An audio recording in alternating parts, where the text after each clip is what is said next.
जनाब रसूलुल्लाह सल्लल्लाहु अलैहि वसल्लम तशरीफ ला रहे हैं और फिर पांचवी आसमान के ऊपर हज़रत हारून अलैहिस्सलाम की मुलाकात हुई है और फिर छठे आसमान के ऊपर मेरे मोहतरम बुजुर्गों और दोस्तों अल्लाह के रसूल सल्लल्लाहु अलैहि वसल्लम की मुलाकात जो हुई है सैयदना मूसा अला नबीना अलैहिस्सलाम से हुई है और फिर मेरे मोहतरम बुजुर्गों और दोस्तों आगे सातवें आसमान के ऊपर सैयदना इब्राहीम अला नबीना अलैहिस्सलाम की अल्लाह के रसूल सल्लल्लाहु अलैहि वसल्लम से मुलाकात हुई है।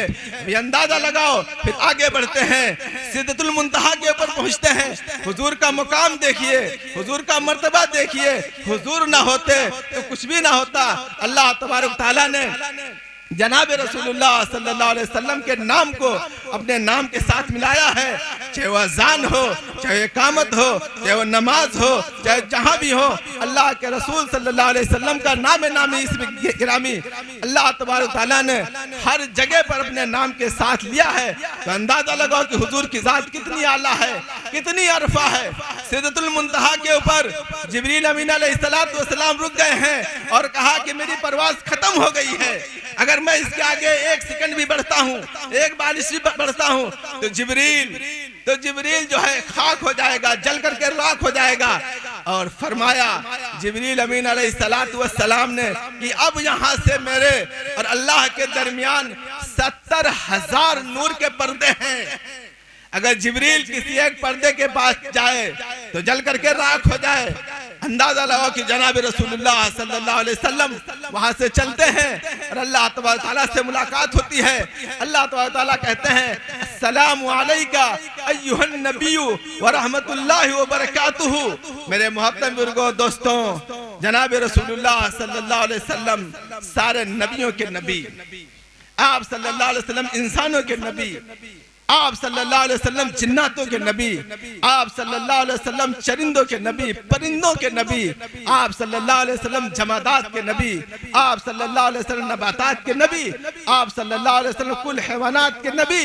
तो अंदाजा लगाओ मेरे मोहतरम बुजुर्गों दोस्तों, जनाब रसूलुल्लाह सल्लल्लाहु अलैहि वसल्लम ने जवाब दिया व अला इबादिल्लाहिस सालिहीन अस्सलामु अलैना व अला इबादिल्लाहिस सालिहीन कि अल्लाह तबारक तआला ने अर्श के ऊपर जब अल्लाह तआला से मुलाकात हुई वहां पर भी अल्लाह के रसूल सल्लल्लाहु अलैहि वसल्लम ने अपनी उम्मत को नहीं भूला और यह कहा कि और सलाम हो हमारे तमाम उम्मतियों के ऊपर जो नेक हैं, सालेह हैं, अल्लाह के फरमाबरदार हैं। तो मेरे मोहतरम बुजुर्गों दोस्तों, ये उम्मती होकर के, ये गुलाम रसूल होकर के, ये अपने आप को मुसलमान कहता हुआ अल्लाह उसके रसूल के गुलामी का इकरार करते हुए जो तरीका अख्तियार हम और आप किए हुए हैं सुन्नत से हटा हुआ है, जो जिंदगी हम और अख्तियार किए हुए हैं वो हुजूर पाक अलैहिस्सलाम की सीरत से हटी हुई है। और ये बात जान लो, अगर जिंदगी का रुख हुजूर पाक अलैहिस्सलाम की सीरत से हट गया